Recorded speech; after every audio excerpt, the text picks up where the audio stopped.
లో. సో ఎందుకు ఇంత యాక్టివేట్ అయిందని మనం మాట్లాడదాం. ఒక్క నిమిషం ఎంపీ గారు. ప్రకాష్ రెడ్డి గారు నమస్తే. ఎందుకు ఇవాళ ఒక్కసారిగా సీఎం మాజీ సీఎం ముందు మాజీ సీఎం మాట్లాడారు, తర్వాత కౌంటర్ సీఎం నుంచి వచ్చింది అనుకోండి, ఎందుకు వాళ్ళు ఒక్కరోజు పీక్స్కి వచ్చింది అనుకుంటున్నారు తెలంగాణ పొలిటికల్ గేమ్? ముందు పెద్దలందరికి నమస్కారం. వెంకటకృష్ణ గారు మీకు కూడా. సార్ ఇప్పుడు ఈ రోజు అంటే ముందు కేటీఆర్ గారు పొద్దున బయటకు వచ్చిండు, నేను సింహం లాగా వచ్చేస్తున్నా అని చెప్పడానికి వచ్చిండు.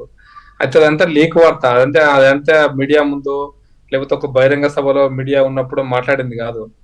వాళ్ళు అక్కడ కూర్చొని మాట్లాడుకుంటున్నప్పుడు తీసిన వీడియోని మీడియాకు మీకు ఇచ్చారు టెలికాస్ట్ చేయమని.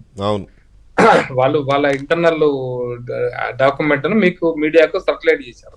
అది న్యాచురల్ గా మీకు తెలిసిన విషయం. సర్క్యులేట్ చేస్తున్నప్పుడే దాని వెనకాల ఉద్దేశాలు మనకు చెప్పక్కర్లేదు. వాళ్ళు దీన్ని సర్క్యులేట్ చేయాలని సర్క్యులేట్ చేస్తే వాళ్ళ యొక్క పొలిటికల్ మైలేజ్ ఎంత కేసీఆర్ లేడు, కత్తులు నూరుతున్నాడు ఫామ్ హౌస్ లో అని తెలియడం కోసం లీక్ ఇచ్చారు. దాన్ని లీక్ ఇచ్చారు. ఆ లీక్ ఏంటంటే వాళ్ళ క్యాడర్ ను కొంచెం ఉత్సాహపరచకపోతే మొత్తం నీరు గారిపోతుందని ఫీడ్బ్యాక్ ఉన్నట్టుంది.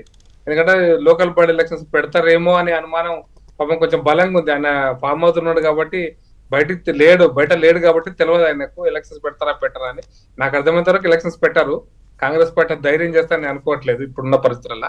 కాబట్టి బట్ కేసీఆర్ తెలియదు కదా, ఫామ్ హౌస్ అంటే పేపర్ చదువుకోవడం తప్ప బయట వార్తలు ఏం తెలిసినా కొద్ది మంది ఏదో ఫీడ్బ్యాక్ ఇస్తారు, కానీ జనంలో కలిస్తే చాలా మంది ఫీడ్బ్యాక్ ఉంటది. కాబట్టి అది ఆయన లోపల మాట్లాడి బయటకు ఇచ్చిన లీక్ వార్త. అది రాజకీయంగా ఎత్తుగడలో భాగంగా వాళ్ళ స్ట్రాటజీలో ఇచ్చినటువంటి వార్తను పరిగణించాలి.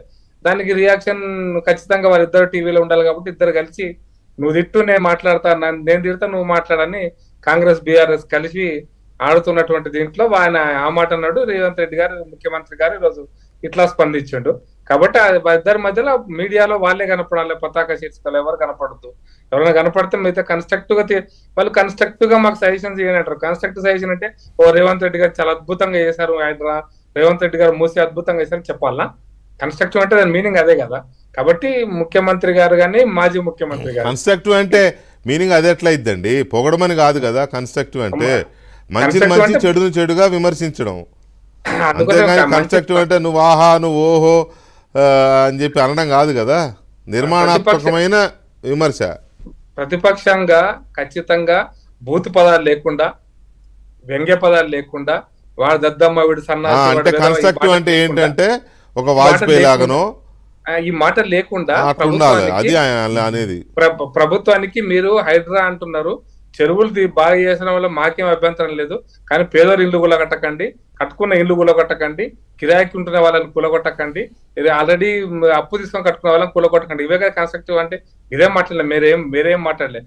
మూసి కాడ పేదోళ్ళని కూలగొట్టకండి, మూసికి రిటర్న్ వాళ్ళు కట్టండి అంటే ఓ మూసికి వ్యతిరేకం వీళ్ళు, హైడ్రాకి వ్యతిరేకం వీళ్ళు, మళ్ళీ రివర్స్ మాట్లాడుతూనే ఉన్నారు కదా. మేము కన్స్ట్రక్షన్ మేము కన్స్ట్రక్టివ్ గా అపోజిషన్ లో మా పార్టీ నుంచి కూడా ఇంత మంచిగా చెప్పినా కూడా వాళ్ళ కాంగ్రెస్ వాళ్ళకు మరి ఎక్కట్లేదా, ఎక్కినా కూడా మాట్లాడతలేదా మాకు తెలియదు, కానీ అది వేరే విషయం. కానీ బట్ ఈరోజు మాజీ ముఖ్యమంత్రి గారు మాట్లాడిన మాటలు పూర్తిగా వాళ్ళ పార్టీలో అంతర్గతంగా ఎంతో కొంత ఈ లోకల్ బాడీ ఎలక్షన్ జరిగితే, స్థానిక సంస్థల ఎన్నికలు జరిగితే ఆ ఎన్నికల్లో సరే కాదండి ప్రకాష్ రెడ్డి గారు, మీరే చెప్పండి. మిమ్మల్ని వాళ్ళ పార్టీలో